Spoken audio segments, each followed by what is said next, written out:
Hi, everyone. This week we are going to continue learning about Reconstruction by evaluating Reconstruction and its legacy. During this activity, we're going to focus on the question, should Reconstruction be considered a success, an unfinished revolution, or a failure, and why? In order to answer this question, you are going to complete 3 activities. First, you're going to preview the sources on Reconstruction and its legacy. Second, you're going to categorize the sources into either an example of racial progress, partial progress, or racist resistance. Third is a written response where you will evaluate whether Reconstruction was a success, an unfinished revolution, or a failure.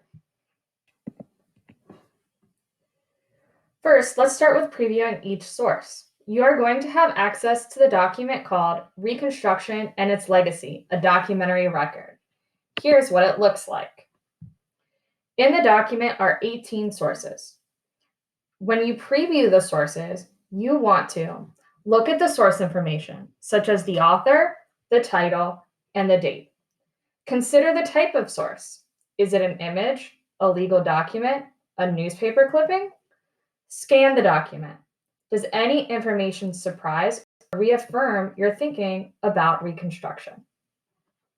After you preview each source, you're going to categorize sources into 3 categories: racial progress, partial progress, and racist resistance.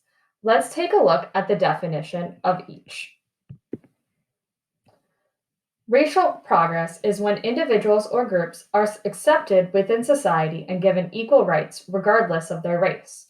When you're trying to figure out if a source shows racial progress, you can think about these questions. Does this source show that people have equal rights? Are they being treated fairly? Are they being accepted into all parts of society? Partial progress is when individuals or groups are accepted and rights are improved, but not yet equal in society due to their race. When you're trying to figure out if a source shows partial progress, you can think about these questions. What rights do people have? How do their rights compare to other groups of people? Could their rights be improved? Racist resistance is where there is a backlash to equality. Individuals or groups refuse to work and live with a group of people based on their race. Efforts are made to maintain oppression of formerly enslaved people. When you're trying to figure out if a source shows racial resistance, you can think about these questions. How are people being treated? Do people have any rights? What are examples of people being treated unfairly? Let's take a look at an example in each category. In the racial progress category, we have an image of African Americans voting in an election. On February 3, 1870, the 15th Amendment was ratified by Congress. This amendment prevented states from denying people the right to vote based on their race. Thinking about racial progress, voting is a right.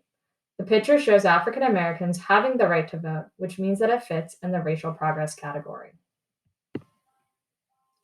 Let's take a look at the partial progress category. The example in the partial progress category is the 13th Amendment, which was ratified by Congress December 6, 1865. It states, neither slave nor involuntary servitude, except as a punishment for crime whereof the party shall have been duly convicted, shall exist within the United States, or any place subject to their jurisdiction. While looking at the 13th Amendment, initially you might think that this is an example of racial progress because it abolished slavery, but you need to focus on the phrase, except as a punishment for crime whereof the part shall have been duly convicted. This means that an individual who is found guilty of a crime can be forced into servitude. This shows partial progress because it frees slaves unless they are convicted of a crime.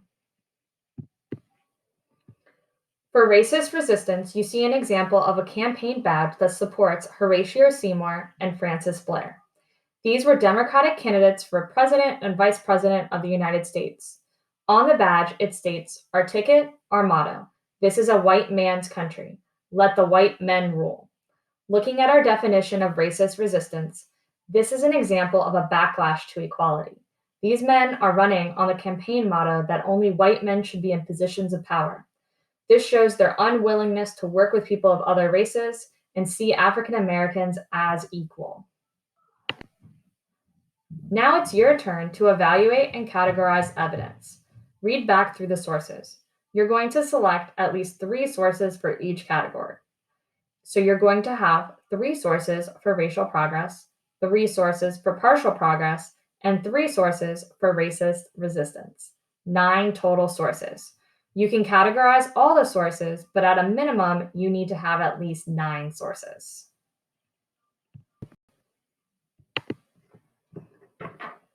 Let's look at an example of the activity.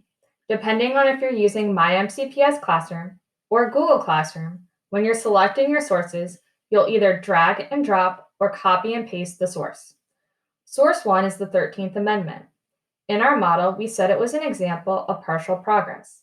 I'm going to copy and paste it in the partial progress column.